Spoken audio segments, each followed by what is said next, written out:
O programa de hoje começa falando sobre um assunto que há meses vem alarmando o mundo inteiro, o vírus Ebola. Segundo a Organização Mundial de Saúde, até agora já foram registradas cerca de 3.500 mortes causadas pelo vírus, a maior parte nos países da África. Mas a doença já atingiu também a Europa e os Estados Unidos. Em Santos, sindicalistas e autoridades portuárias treinam procedimentos em situações do risco da doença. O risco do ebola chegar a Santos tem levado representantes de instituições ligadas ao porto a discutirem ações contra a chegada de um possível caso da doença na região. Nós temos feito reuniões com o pessoal de Santos, como fizemos também em Brasília.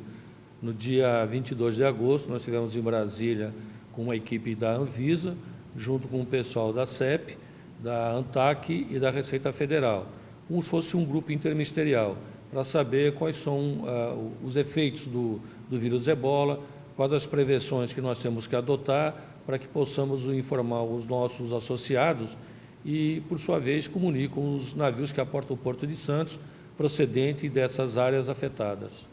Segundo o sindicalista, todo o material enviado pela Anvisa com orientações sobre o vírus é repassado aos associados, como forma de alerta. Ele explica a regulamentação que determina a inspeção dos navios que chegam ao cais. Os navios oriundos dessas áreas, excluindo agora a Nigéria, que passou a ser secundário, eles estão de 2 em 2 dias tirando a temperatura de todos os tripulantes, fazendo relatório e mandando para a Anvisa.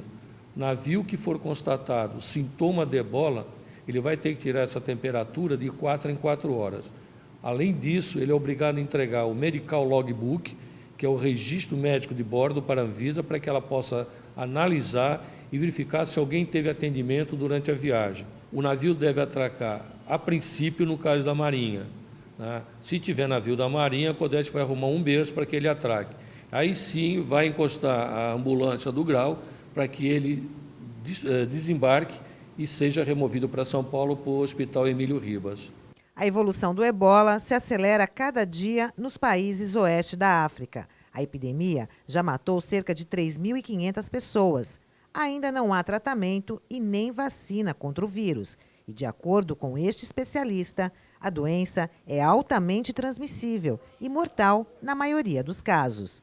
E o diagnóstico não é tão simples. Não é tão fácil diagnosticar. Essa é uma outra questão, né? Quer dizer, porque primeiro você tem um período de incubação que pode chegar até 20 dias. Então você imagina, se eu me infectar hoje, eu posso ficar 15, 20 dias sem sintomas e só daqui a 20 dias eu apresentar as primeiras manifestações. As manifestações são comuns a doenças infecciosas que a gente tem aqui. Primeiro, a febre muito alta, mas pode estar associado a sintomas ictéricos, sintomas hemorrágicos, de hemorragia digestiva alta, hemorragia digestiva baixa, dores articulares, entre outros sintomas. Agora, o diagnóstico laboratorial não é tão simples, ele envolve exames que não são disponíveis nesse momento na nossa realidade, né? E para os trabalhadores portuários, o médico faz um alerta.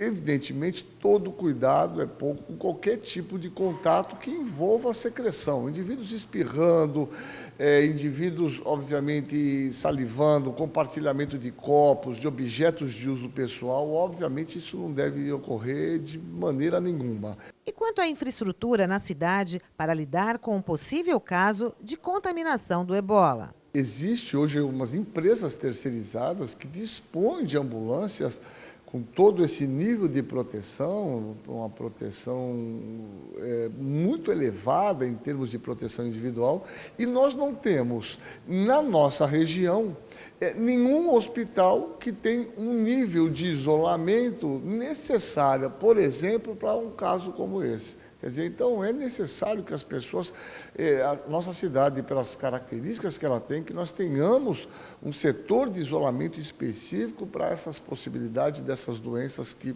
podem eventualmente chegar via portuária.